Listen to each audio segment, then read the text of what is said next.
where they show it in profile and how it looks. Yeah, I was so intrigued. I thought, man, this really, we're trying to just understand. And everybody on the, we have different professions that try to do this, whether they be philosophers, scientists of the natural sciences, or social sciences, and even artists, poets, musicians, writers, painters, trying to understand our existence and to situate us with, within the context of this planet and trying to figure it out. And I know that we get caught up in just trying to get to work in the morning, sitting in that horrible, ugly traffic, and you lose sight of these kind of things. And I bring it to our attention because it is part of our health. It's part of our spiritual health, our psychological health. Understanding and knowing should contribute to better health all the way around. We see that in medical science. You have, as I always say, scientists working literally in obscurity. In obscurity. Nobody knows who they are except their colleagues. And they see their colleagues at these conventions and whatnot. They deliver their papers and publish their articles. It's a very closed, almost like a closed community. And most of the people on the planet will never see their studies, never hear about them, never know about them, but the contributions they make to humankind, leaving this place better, when they leave. So those things are important, at least to me. I think they contribute to the betterment of ourselves. Trying to verify that theory of black holes may seem highly remote to most people and say it has nothing to do with me. I would contend it has everything to do with you and me and everything on this planet and in the cosmos. We're trying to understand. That's all. If you have a thought or two about that, I'd love to hear what you have to say or think or feel about it. That's why we're here. We're here for you. 877-897-8255. That's 877-897-TALK. Dr. Garko's personal email is drgarko at letstalknutrition.com. Follow us, like us, and share us on Facebook at Let's Talk Nutrition, on Instagram at Let's Talk Nutrition, and subscribe to our YouTube channel at Let's Talk Nutrition on YouTube, where you can actually get us on Roku through YouTube now also. So, one of the people commenting on that story yesterday said that some of the scientists believe that these dark black holes, that the cosmos is within us. That what we are molecularly is found in the cosmos. We are a product of the cosmos. And I stopped what I was doing. I said, "That's right. You're right." Yeah, I don't know. It came across the news. It was like a story, but it's more than that. It's at least in my mind, it is. I don't know. So you'll hear him. Today I'm going to, Richard Passwater's on. He's in Japan, by the way. Today, is that what Gary tells me? Well, he just posted from Japan 12 hours ago, so he could be. God, that's 12 hours for him. Yeah. God, he could be out of there right now. He could be in Australia now. No, would take longer. You're talking about artists and everything. One of the things that came up in conversation yesterday with me was somebody asked me about singing. Yes. Okay. Yeah. And if you could sing, like one of the professional singers, would you sing all the time to entertain yourself? I sing all the time, and I'm horrible. Well, you heard me singing here before we went on air. But, because the relaxing song, the melody and stuff like that. And, we talked about last week with the guy from Rolling Stones. I forget his name. Mick Jagger. Mick Jagger. You know, he doesn't sing his own songs. He sings other people's songs. He covers. So I was just thinking about, you know, artists and stuff like that with singing and painting. Very therapeutic. It's very therapeutic. The arts, a lot of people that, you know, it's often prescribed. We can talk about that. Music is therapy. I love it.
Two to tango, two to move.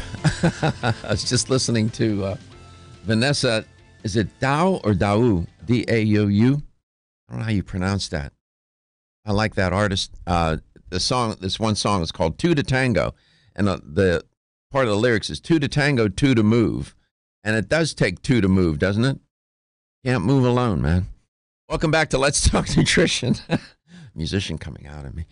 Hope you're having a good day, wherever and however you may be listening or watching the show and whatever you may be doing. Yesterday, I reported on a study moving from, the lofty idea of scientists validating the theory of black holes to that even eating a low intake of red and processed meat can raise your death risk.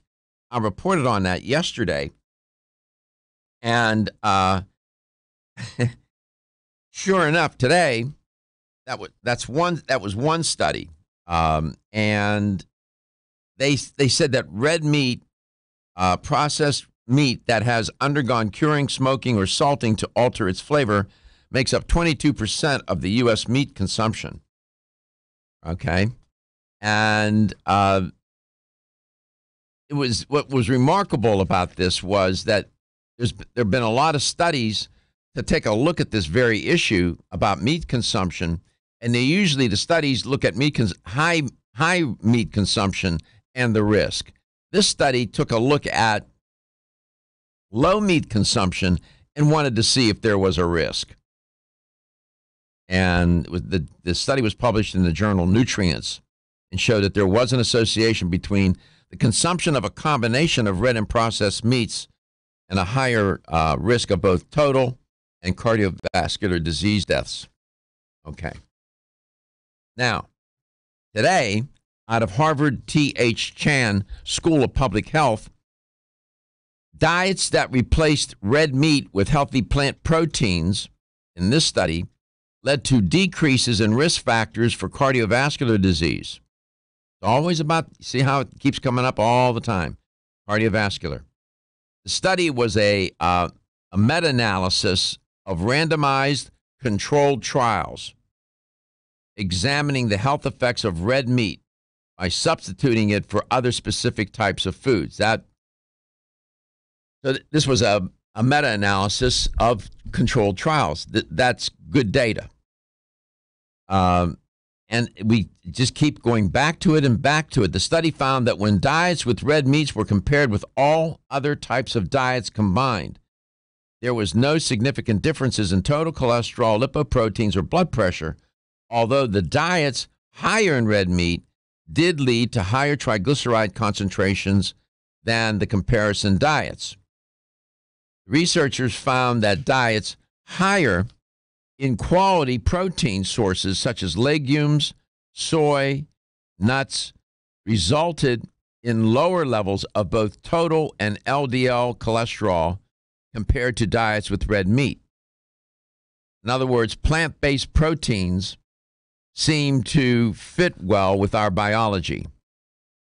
Meat, protein sourced from meat-based protein sources, not so much. Now, that people will make an argument and they'll say, well, our ancient ancestors ate meat. Not to the extent that we do. It wasn't that available. They had to hunt it, man. And it took a lot of effort. It was easier to hunt and gather, to go and find plants to eat than it was to track an animal, and then kill it with a stone or whatever device, whatever weapon they had at the time. So they weren't going to the grocery store and consuming a lot of meat. In our evolution, we didn't evolve with a lot of meat consumption. Now, that being said, it is also interesting to note that those civilizations that lived near water and ate fish,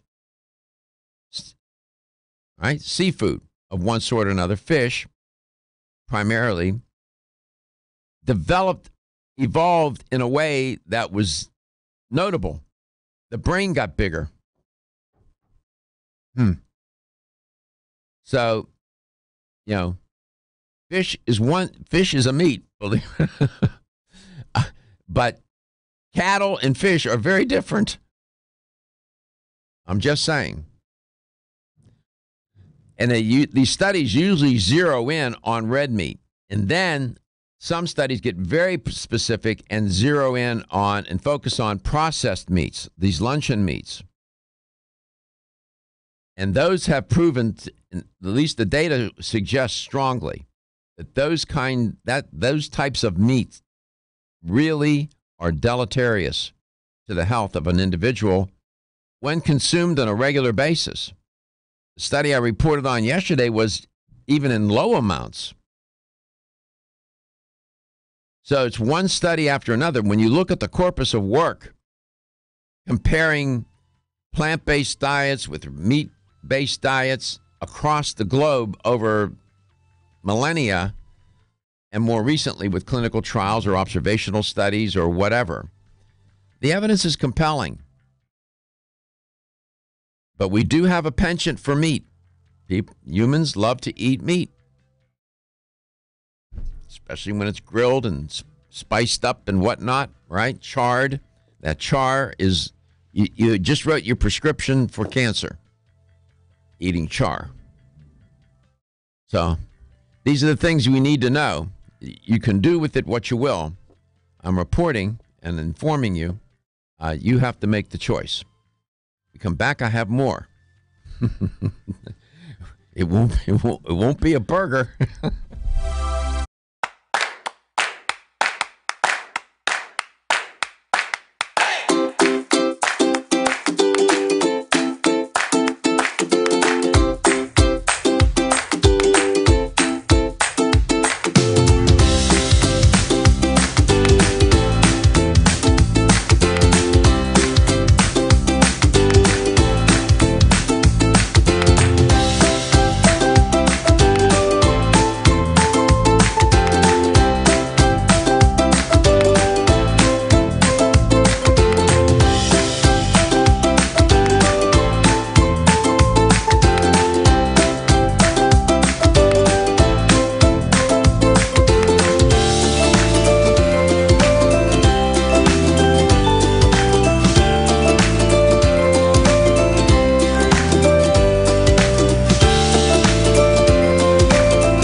Welcome back. Welcome to Let's Talk Nutrition, coast to coast and globally and literally.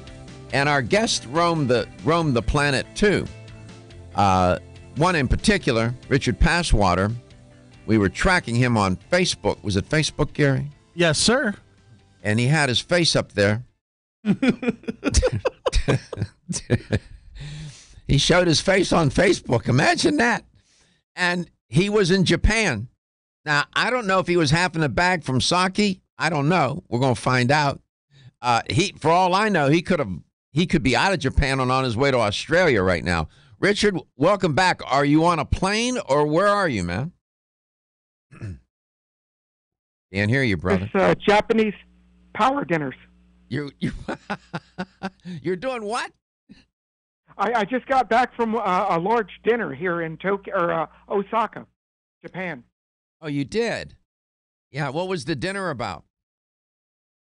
It was a couple scientists and a couple business people eating a variety of Japanese food that was fried in front of us by three chefs on a very long grill. Yeah, they like doing that. I thought that was just an American gimmick. So they really do that in Japan? They seem to really like it here. Mm-hmm. They use oil on the grill? They used oil and butter and all kinds of things that would probably turn your stomach and make the hair on the back of your neck stand up. Not necessarily. Were they tasty? Were they grilling meat, vegetables? What were they doing? On an island with 300 million people, I think they eat everything that doesn't try to bite them back, it was a little bit of everything. Mm-hmm. They had some of that Kobe beef they're very famous for too, and that was quite interesting. Explain what that is. It's a special beef from a region in Japan where I forget the name of the cow. I think it's a Wagyu, but they feed it beer and massage it, and it eats foods that normally people eat, and they evidently treat it like royalty. That sounds like what most men would prefer. Drink beer and get a massage and eat. These cows live better than I do. I hear you were describing cows. I thought you were talking about men. They really feed them beer. They drink beer and get massages. Evidently, they believe it helps disperse the fat through the muscle. I'm not so convinced of that myself. You can't make this I think up. It might be a Go ahead. No, I'm sorry. I can't help it. Go ahead. I have a friend who raises Kobe like beef in Missouri, and he says the beef marbles without the massage. But I hear they still massage the cows and think that it disperses the fat throughout the muscle. Is there less marbling when they massage the cows? It's a different. They like their beef here a little richer than in the States. What does that mean? What does that mean? What do you mean richer? Higher fat content. Oh, they like it with higher fat content. But the fat's not like all conglomerated in one section of the beef, but it's rather dispersed throughout the animal. Throughout the animal, yeah. That's amazing. Well, this is a health talk show, and it is called Let's Talk Nutrition, Diet and Nutrition. This is interesting. Did you have some Kobe beef? I had a small amount. I don't normally eat red meat, but I couldn't pass on the opportunity. Did you have some seafood? I enjoy eating fish, which I know you give me a hard time about. But here, when they say seafood, it's octopus, every type of creature from the sea. They had urchins and all sorts of shellfish, those green mussels from New Zealand, and all kinds of stuff. I think that's illegal in the States to eat. But they had quite a seafood buffet basket for sure. Wow. I couldn't identify some of it. It's been a long time since I took a marine biology course, and I think I would need you here to help me out with it, identifying some of this stuff. So But you they had did you have a you had what? Some what? Quite a mushroom selection too. They must. I've been here almost a week, and I've at least had 35 different types of mushrooms. No kidding. I didn't Really? know there were that many edible types. They saute them, do they? They slice them and saute them. Sometimes they steam them. Sometimes they'll boil them. But they grilled them tonight on this long stainless steel grill setup. Wow. Did you have some sake? No, I don't do the short drinks. I witnessed people do a few of them. But, You can light a match to that, can't you? yeah, you can light a match to somebody's breath after they have one or two of them. 877-897-8255. The world inimitable traveling Richard Passwater. Oh man, that's what a great story. So people were enjoying themselves. The food is to be celebrated. How many people on that island? 300 million, did you say? I'm not 100% sure, but I think it's over 300 million. Here in Osaka, in the greater metropolitan area, they have 19 million, but I'm not sure. Oh, for heaven's sake. Japan. Wow. I think it's over 300 million. You know, there's parts of Japan, Richard, where they'll give you a free house. They're giving away housing, yeah, but there's a catch to it. We reported on that, but that's a story for another day. Yeah, and so you were there not just to go and eat, these great foods. Why were you there? Well, they have cherry blossoms too, Dr. Garko. They bloomed in Tokyo about a week or two ago, and they're blooming here in Osaka. So it was a great time to be here to see that. Beautiful. But I really went to. There's a great amount of interest here in the relationship between collagen and elastin in different tissues, and I spoke about the differences between collagen and elastin and their role in human health. Well, it's a real nice opportunity. Well, maybe you could share that with us today too, huh? I'm looking forward to it. Thank you for the opportunity. We don't have Kobe beef here. We don't have sea urchins. We don't have mushrooms and the like. All these things that you mentioned on a long steel grill with a Japanese chef. Probably went to school for 20 years to do that. But we do have, a great audience, and they're willing to listen and learn, just like me. So we're gonna, with keen interest, we will come back and see what Richard had to say to this audience in Japan about the connection between, no pun intended, elastin and collagen. Feel tired, lethargic, or irritable? Take solace. You're one of millions.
Let's Talk Nutrition is coast to coast and global, and so are our guests.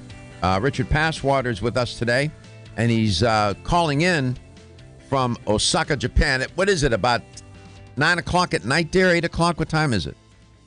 It's about 10:48. All right, 10:48, almost going for 11, and you're up. Okay, you just got back from dinner. You sound like I would have given anything to be at that dinner with you. I would have sampled some of that. Absolutely. It was fun to see all the different things that they cooked. Mm-hmm.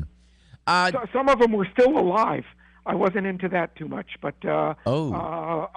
most of them were quite interesting to see how they prepared them. Can't be any more fresh than that. So it was sort of jumping around on the grill? And unfortunately, there was some of that. Oh, my goodness. I'm not here to endorse it. I was just reporting. Please don't shoot the messenger. Don't shoot the messenger. I know. I get that. Generally speaking, what is attitudinally? What do the Japanese? What is their idea about health, wellness, and well-being? Attitudinally, generally speaking, are they dialed in, or are they just like us? We'll talk about it when it becomes important, but otherwise, not so much. I think they're a little bit more proactive as a whole compared to the U.S. as a whole. There are certainly highly proactive, well-educated people that spend quite a bit of time learning about how the body works and how to best nourish it. But as a whole, I think there's a higher percentage here in Japan than in the States.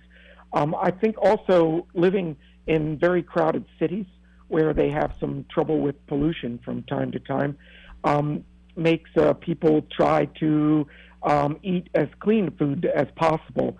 And I see a lot of clean label food, a lot of organic food, and supplement intake here in Japan is quite high. Really? There are drugstores on each corner. There's four sides of a street corner, and usually three of them have a pharmacy that's sometimes they're 3 and 4 stories high, and people shop 2 or 3 times a week in them, and often will take 5, 6, 10 different supplements, which it's quite remarkable to see, because here in Japan they don't like larger supplements. They like small pills. People don't mind taking 10 or 12 pills of the same product a day, but they don't like them to be very large. So oftentimes the people have 30 or 50 pills a day that they're taking, but they're little tiny pills. So dietary supplementation is popular in Japan. Absolutely, and then drinking here is quite ingrained in the business culture, and the men's formulas are usually very liver health friendly. A lot of N-acetylcysteine and reduced glutathione, milk thistle. It's alpha-lipoic acid is very popular here in men's products for liver health. Yeah, because they drink. The truth be told, they probably abuse the alcohol, right? In my opinion, they push the limit there. Anyway, they push the limit, and that's why these supplements for liver health are so popular. Yeah, it's quite noticeable, especially in the men's section. Often in the States, the men's section is dominated with like prostate health, and sometimes things for energy. But here in Japan, it seems to be heavily dominated, in my opinion, by liver health fortified supplements. Unbelievable. The things you learn. 877-897-8255, 877-897-TALK. So you were speaking to an audience of pharmacists and health professionals? Yes, I had several talks, but the one about the collagen and elastin was to that group. And I also did some work with 2 potential distributors here, and then a group we've been working with for a while. Mm-hmm. But I always enjoy an opportunity to talk about and share and learn about the newest collagen and elastin-related research, especially about the generation of these tissues. Why are they? Are the Japanese really intrigued with the general population? Are people generally intrigued with youthfulness and looking younger? Is a cosmetic surgery a big deal there? Do they take supplements for better skin and nails and hair? I mean, are they more dialed into that? They are. Maybe not the plastic surgery route, but they're very dialed into eating and supplementation for beauty and anti-aging. And I believe in Japan, it's really the birthplace of the beauty from within movement. Some people will argue that there was a little bit earlier in Europe with like taking carotenoids and flavonoids to try to prevent erythema or sunburn. There was a sun cap movement in Europe in the early 1990s. But as far as taking supplements to increase outer beauty, I believe Japan was the really start of that movement, and it's really ingrained in the culture here. As an example, if even a young girl, if she gets a hot date on Saturday night, they'll say, "Oh, I better go get some supplements to look good for the weekend." And they take longer to work than that, but it's really ingrained in the culture here that if you want to look good, you better take supplements to make sure your body has all the nutrients. I also noticed that one of the things I've learned about that culture, the women are very much interested in healthier looking hair straightening, those kinds of issues. Do you notice that as well? Hair is generally the most motivating factor, I think, for people to make healthier dietary choices and supplementation around the world.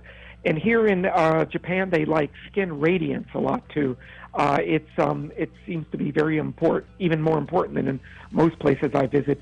But I agree with you that hair is probably the number one attribute that people are trying to improve in their appearance. Unbelievable. Love. It's always, man, I know you didn't come on here to talk about the Japanese health culture and health or the culture generally, but it's illuminating and it's interesting, and to compare and contrast what we're doing with another culture. Thank you for doing that. I'm always intrigued with these kind of themes. That's how you learn, and that's how you grow. We come back, we'll talk some more with Richard Passwater. He's in where are you today? Osaka? Osaka. Saki.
stopping by today. If you just tuned in, we're broadcasting, of course, out of Tampa, Florida. My guest is in Osaka, Japan today, Richard Passwater. So we are coast to coast and we are global.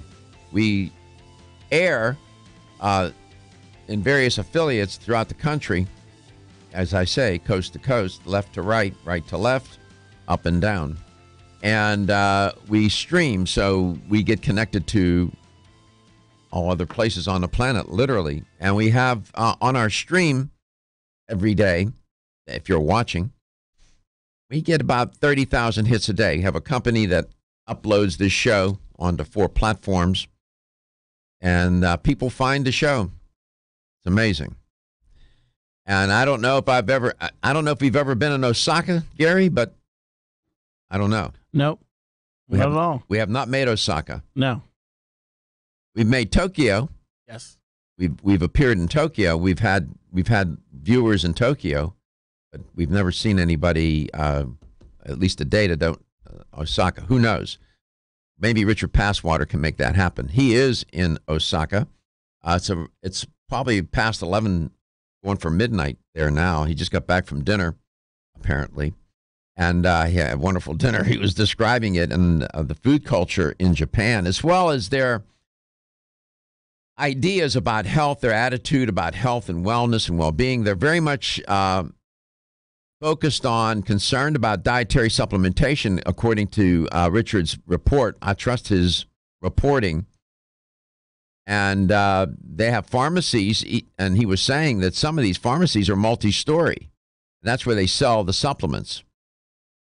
I have a gazillion questions for him, and he was there to speak about, of course, BioSil, made by, I'll let him tell you.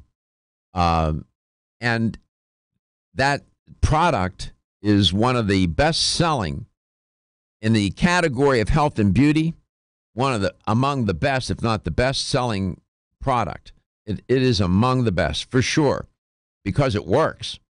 And a lot of science behind it, but it's not only a beauty product for hair, skin, and nails. It is a product that I am a huge fan, of which I am a huge fan, because of its ability to address the issues of the collagen matrix, connective tissue, which is abundant in the body, and it is one of the best, if you want to use this term, anti-aging products around, no doubt. No doubt. And it keeps him busy. He works for Biominerals, a company, a Belgium company, and he literally travels around the world. And as I said, he's in Osaka today, and we're happy to have him. Welcome back, Richard. Well, thank you for the opportunity to participate and for having me. Do they have health stores, or are the supplements sold in pharmacies? They have some of each. The pharmacies are there's 3 on every two-way intersection, and there's probably a half dozen in between on the block. But there's some of the larger companies, supplement makers, have their own stores, and some of those are 2 and 3 stories high. And then there are some sort of boutique, organic type stores as well. The health supplements are here are widely available and intensely popular. Miso soup, steamed rice, grilled fish or fermented beans, seaweed, green tea. Do these ring a bell? Sounds like what I've been eating for the last week. Yeah, they eat a lot of white rice, don't they? A lot of white rice, and they like to fry it with an egg and some soy sauce and some crab meat and mushrooms chopped up, and some of the creations they do with the rice are quite creative for sure. Mm-hmm. So, in your talks there that you gave, your presentations, you were talking about collagen and elastin. Is that what you were talking about? Yes. Collagen's a strong, flexible, fibrous protein that makes up the framework of all connective tissue in the body, and it's a very strong pound for pound, it's even stronger than steel, and it's much more flexible. And it has a sidekick called elastin. It's made by the same cells, and the elastin's not nearly as strong, but it has a tremendous recoil potential to it. It sort of looks like one of those shock absorbers on a large 4x4 truck, like a tight coil that can be pulled apart, and it'll spring back together. And I like to liken it to cotton and elastin or spandex in modern clothing. As an example, in those skinny jeans, they're about 95% cotton and then 5% spandex, and they pull the cotton tight so it doesn't wrinkle. And then the people can move around, and it stretches in 4 different ways, and it snaps back and always looks smooth and tight. Well, that's a good analogy. In other words, the cotton would be the collagen, and the elastin would be those synthetic fibers that stretch, that they weave into the cotton fabric. That's a very good analogy. That's sort of how it works, too, with skin, doesn't it? Yeah, the collagen gives skin its strength and its thickness, and it's what the hyaluronic acid molecules stick to give skin its suppleness and moisture. But the collagen itself doesn't stretch very well, and and if it doesn't have something to kind of pull it back and keep it tight, it would look like linen, as opposed to something that was smooth. And in tissues that need more elasticity, such as the skin and blood vessels and the lungs, as an example, they have a higher percentage of elastin that's put into the collagen matrix that allows it keeps the collagen from just expanding to its full length, and but it holds it tight, and then when something pulls on it or it needs to move, it allows the stretch and expansion to occur, and there's sort of a partnership between the two of them in tissues that need to. And so how does BioSil connect to, again, no pun intended, connect to collagen and elastin? Well, BioSil stimulates the production of both of these tissues. They're both made in the same cell called fibroblast cells. Some of the fibroblasts have special names, such as in the cartilage, they're called chondrocytes. In the tendons, they're called tendinocytes. In bone, they're called osteoblasts. But these fibroblast cells produce collagen, they produce elastin, they make hyaluronic acid. They also make enzymes that will tear down old damaged collagen and elastin so that the body can keep refreshing the tissue and keep it fresh and healthy. So what happens as people... I'm sorry, go ahead. Oh, go ahead. I didn't mean to overstep. No, I was going to ask you, what happens as people age? What goes on with the collagen and the collagen matrix and elastin? What goes on here that causes people to look like they're aging? Unfortunately, collagen production generally maxes out when somebody's about 21 years old. Oh. So all throughout our adult life, we make less collagen. And then the problem is amplified because we do more things to destroy collagen. Some of the leading destroyers of collagen are homocysteine, which is a amino acid the body makes as it metabolizes methionine. The body's really designed to convert the homocysteine back to methionine and use it again. But unfortunately, we don't eat well often as we get older, and often have trouble absorbing B vitamins such as choline.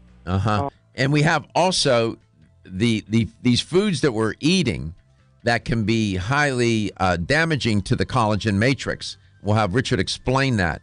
Diet, lifestyle. Keeps coming up and up and up.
The watchword for this portion of the show is collagen.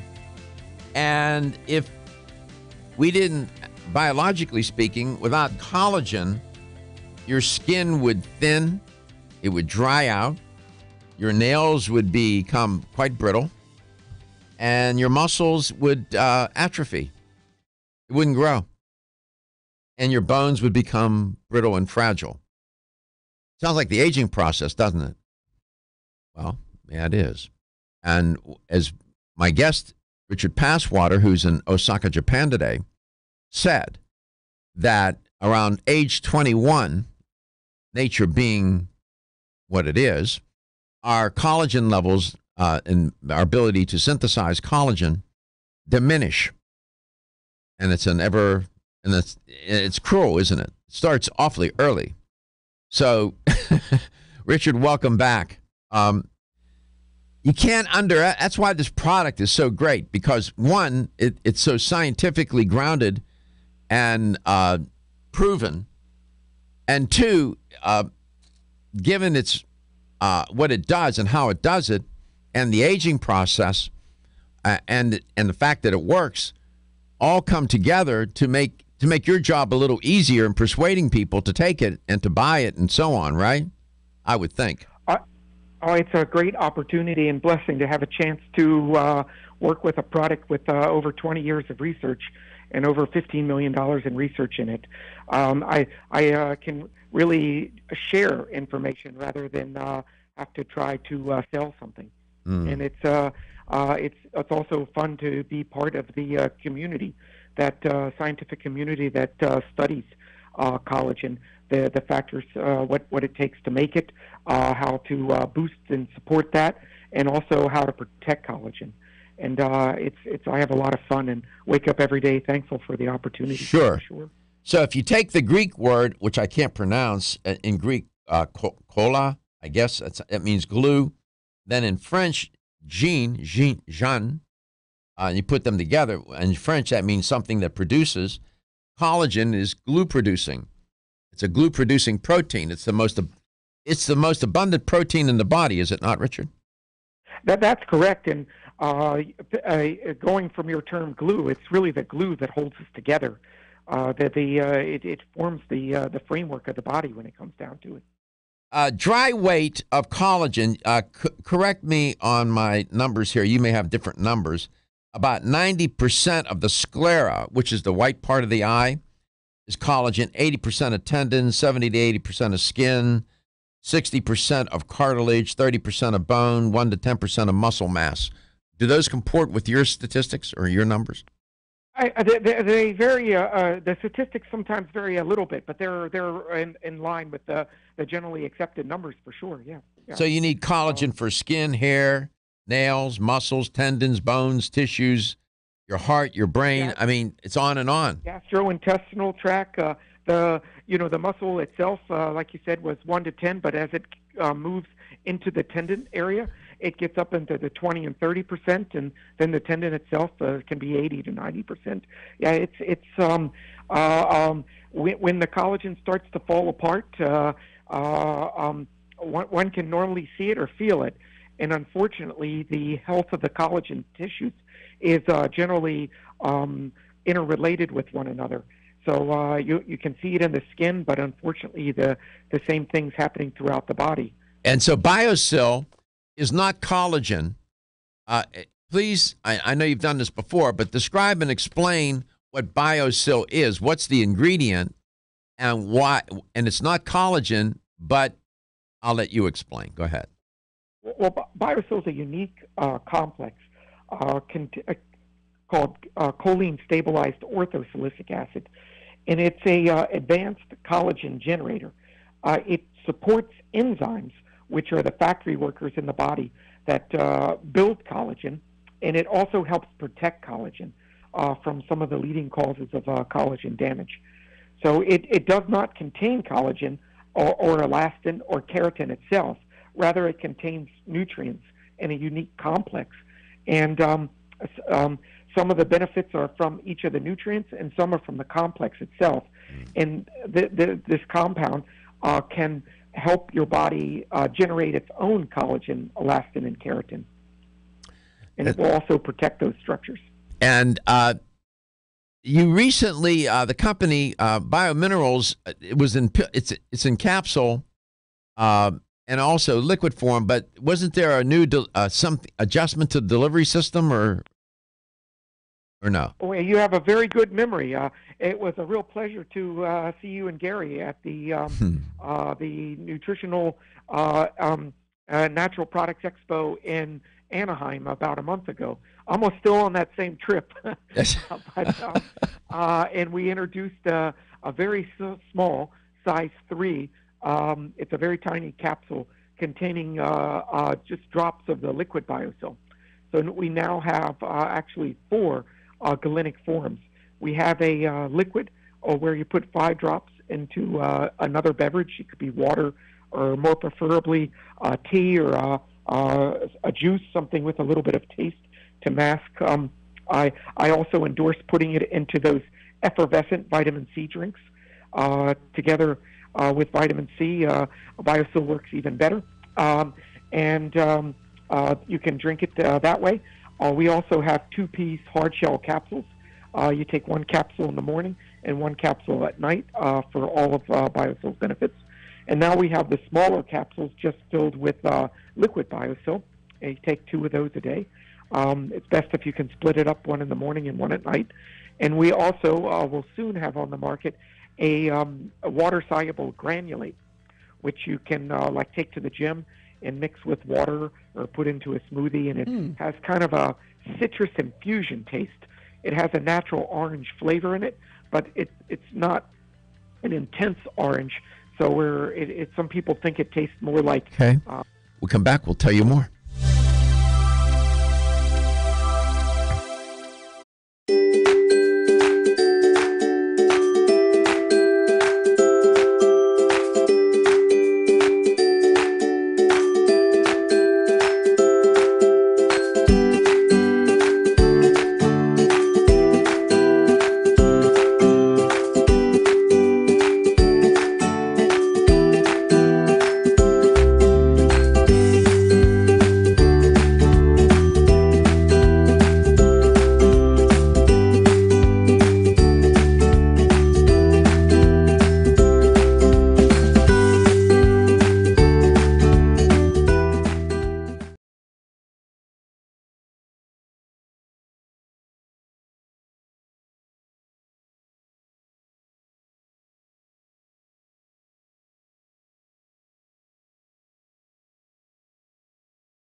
Talk Nutrition. Richard Passwater is our guest today. He is in Osaka, Japan.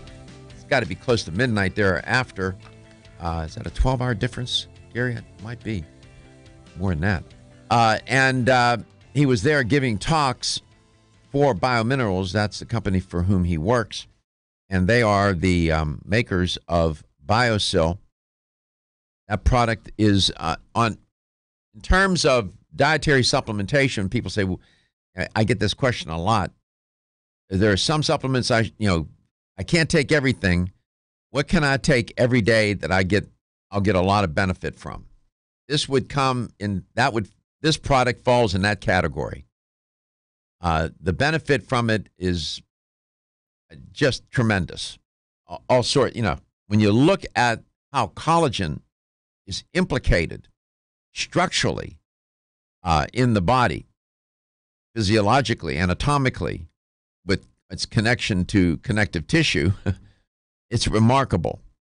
And if you want to age a little more successfully, this would be a way to do it because it helps with hair, skin, and nails, at least appearance, and never mind all of the other benefits in terms of your gut health, your heart health, your bone health, and your health, period. It's 13 hours different. 13 hours. Okay, so it's 10:30, 11. It's 12. It's midnight. 11:34. 11:34. Okay. 11:34. You still awake, Richard? I am. I could never go to sleep during one of your shows. You keep me intrigued and on my toes. So what's the difference between collagen and gelatin? There might be some people listening and saying, well, you know what?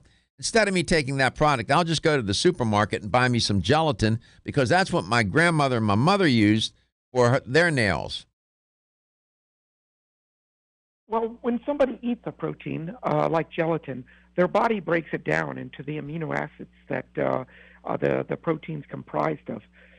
So it's a good source of building blocks for collagen in the body, but it doesn't actually activate the enzymes that are going to build collagen, where BioSil does. So eating collagen peptides or eating collagen or eating gelatin, in my opinion, is very much like buying a truckload of building materials.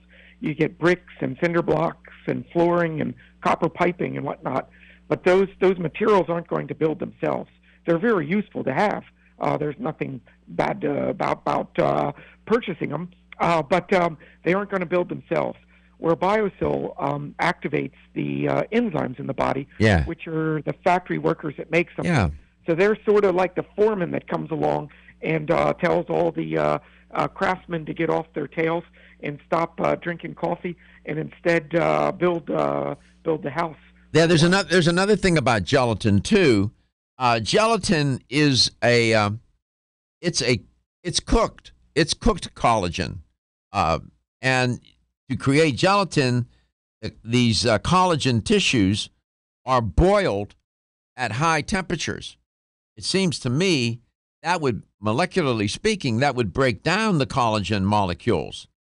And then what they do is that they extract the gelatin, purify it, and dry it, and that's called, that's partial hydrolysis. But gelatin is not collagen in a form that necessarily would serve you well, and it's not going to do what by any stretch of the imagination do what BioSil does. So anybody out there thinking, well, I'll sort of cheat here and I just can take some gelatin and that'll get the job done. I don't know about it. I don't know of a single double-blind placebo-controlled study that's been published using gelatin that showed a meaningful difference in skin health, hair or nail health. No. It's really a protein source. Yes, it is. It's just a protein source. Is BioSil popular in Osaka or throughout Japan? Does your product do well there? It's an area that we didn't focus on until more recently. There's for many years there's been some cross-border activity, mostly from U.S. Websites where the people have been importing it. but it's of great interest to people here. The collagen market is quite high here, where they've been supplementing with collagen peptides for many years, and more recently they've been supplementing with elastin peptides from a fish called something like the bonita fish. They're very interested in compounds that will actually activate enzymes that make collagen and elastin. And that's what There's a BioSil great does. deal of interest in the product. That's our product, BioSil. Yes. You alluded to gut health earlier. I don't miss much what you say. And you alluded to gut health and how collagen is implicated in that and how BioSil would help. Can you break that out a little bit? Sure. The gut is a collagen-based tissue. It has a collagen framework in it, and the collagen content in some parts of the gut can go as high as 65%. So it's a tissue that, as the collagen network breaks down, the gut becomes the lining becomes thinner. The gut tissue itself becomes thinner, and the support mechanism that holds the 20-some feet of intestines in place and starts to weaken, and you get changes in the positioning of some of the intestines as well. We don't do research with gut health at Biominerals, but there's some people involved in collagen generation research that believes some of these conditions, such as the leaky gut syndrome, are the collagen loss is heavily implemented in the progression of these conditions. I was going to ask you about that. You were reading my mind. Intestinal permeability, those tight junctions are not so tight in the gut. So I guess I could infer from your comments that perhaps taking a product like BioSil to inspire collagen production might help repair those leaks in the gut, if you will? It certainly won't be harmful. And in my opinion, there's a very, very high probability that it would be helpful. There's a little bit with these leaky gut syndrome classes of conditions. There's a little bit of like a chicken and egg type situation. Is it collagen loss that allows the condition to develop, or does the constant damage to the gut, which damages the collagen, and then the body can't make enough new collagen to repair it properly, lead to the collagen loss? Well, maybe it's both the chicken and the egg. Maybe it's both. We'll be back.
And here's the LTN health question of the day. Of course, it's going to have something to do with collagen and not Osaka, Japan, where my guest is. Although I could come up with a question about Osaka.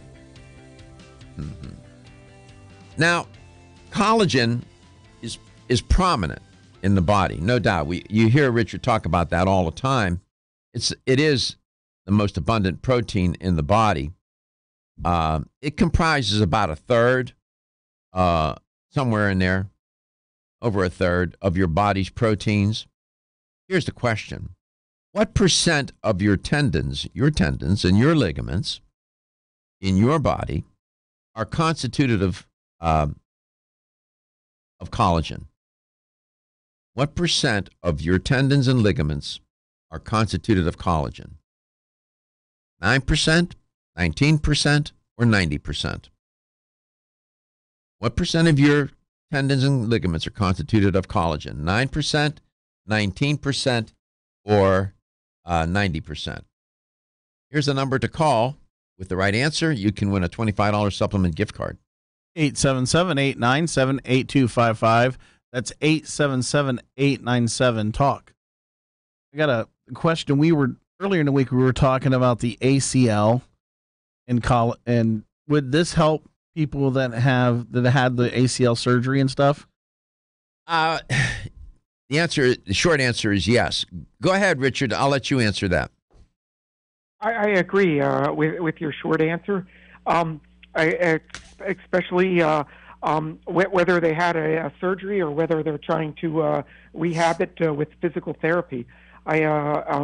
The tendon, or in this case, the ligament. Yeah, the anterior cruciate ligament. Yeah, I misspoke. I misspoke there for a second. I apologize. But the ligament has fibroblasts in it that are going to remodel this tissue all throughout its life. And the fibroblasts are constantly making new collagen and elastin to repair and replenish the collagen in the tendon, and the BioSil can certainly support that process. Yeah.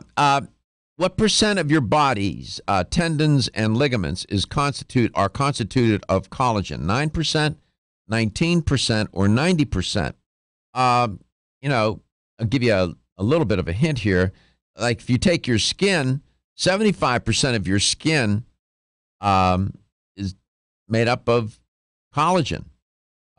So, it's a big deal. 70% of your cartilage is made up of collagen. So you can see the numbers are big. I'm trying to give you a hint. So when you get off the air with me, I guess you're going to go to bed, given that it's headed for midnight. I'm going to go to bed, and then tomorrow I have to fly to Toronto. I get to speak at a women's health conference at the Rogers Center there next to where the Blue Jays play in Toronto on Saturday. And it's kind of an interesting flight. I leave Japan at 5 p.m., and I'm going to time travel because I'll arrive in Los Angeles at a little bit after noon on Friday. So I have a lot of fun with that. How many hours is it? How many hours are you in the air? I'm guessing it's probably about 12 or 13. Wow. Yeah, I think it's probably about 12 or 13. I hope you got a sleeper car. No, I try to fly premium economy. That's the it's still affordable, but a little bit extra space. There you go. Let's go to Arcadia. I'm familiar with Arcadia, Florida. Terry is in Arcadia. Hi, Terry. How are you today? I'm doing wonderful. Thank you very much for your program. Oh, thank you, Terry. I'm glad you're listening. Arcadia, wasn't there a prison there or a rodeo? There's a big rodeo in Arcadia. Yes, sir. We have a little bit of everything. Mm-hmm. I was actually born in Sarasota. I see. There's a lot of difference between Arcadia and Sarasota, though, right? Oh, my goodness. It's a world of difference. It's like another planet. It's not the small fish. Yeah, it's not the small fishing village I used to know. Isn't there a mental hospital also in Arcadia? Yes, sir. State prison, mental hospital. Yeah, I'm familiar. I am. That's a story for another day. I was not an inmate. I'm just saying. Or a Neither patient. am I. So, are you listening or watching us on your computer or radio? Radio. Really, you're picking us up in Arcadia. That's good. I'm so glad you called. I'm so glad you called. It's nice to know that we reach Arcadia here out of Tampa. So, what percent of your ligaments and tendons is made up of collagen? 9%, 19%, or 90%? I'd have to go with the highest one. 90. It is 90%. Yep. Are you working? Are you retired? What do you do these days? I just retired recently. Mm-hmm. Yep. What did you do? What did you do for a living? I did construction work. Oh, you were a hard-working guy. Yes, sir. And boy, it's tough in Florida in summertime out in that. Oh my goodness, you worked hard your life, didn't you? Oh yes. Yep. Yeah. Concrete work's not the easiest. Oh my, no concrete work. Oh Jesus, Mason. Yeah. Well, we appreciate you. We appreciate your listenership. I get it. I know. Thank you. People trying to make their way, work hard, retire, and trying to take care of their health. That's your best investment, Terry. I'm glad you're listening to the show. Congratulations on winning a $25 supplement gift card. Well, thank you, sir. My pleasure. Thank you. And Richard, thank you. Thank you for your little tutorial on Japanese food culture and sharing with us what you had at dinner, which was kind of interesting, telling us that some of the food that you were eating was brought to the grill live. That's pretty fresh. Doesn't get any fresher than that, I guess. And we wish you safe travels. You're headed to, you said Toronto? Yes, sir. Toronto tomorrow. And thank you for having the technology that allows somebody to call in from across the other side of the world. That's really cool that you have such technology. And I really appreciate your kindness allowing me to participate on your program. It's our pleasure. It's our privilege and our pleasure. Biominerals, BioSil. Buy it. Buy all of it. You see, take it every day. I'm telling you, it's among the best of the best supplements you can take. Love you. See you tomorrow. Your health is your wealth.